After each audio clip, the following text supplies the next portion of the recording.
I'm going to show you the easiest and best face mask you can make at home. You will need some blue shop towels and some women's tights. Lay out the women's tights. One end is the waist and the other end is the crotch, and where the crotch is at, you just cut it across. Once you've cut the tights off at the crotch, you'll end up with a tube, and we'll set that off and move on to the next step.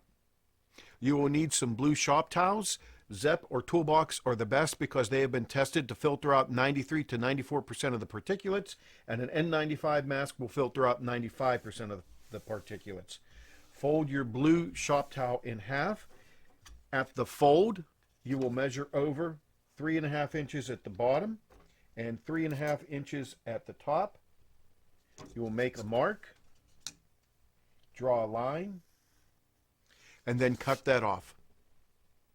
Once you cut the shop towels to 3.5 inches, take the scrap, put it off to the side, and we will go on to the next step. Take the woman's tights from the crotch where you've cut it, gather along where the seams are at up to the hemmed waist, slip it over your face, pull the hemmed part up over your nose. Now I have to, let you know that this is not the mask. This will not do any kind of protection whatsoever because it's too porous and you'll be able to breathe and sneeze through it. So all this is to do is to hold the shop towel in place. Take the shop towel, hold it over top of your nose and mouth, pull up the rest of the tights,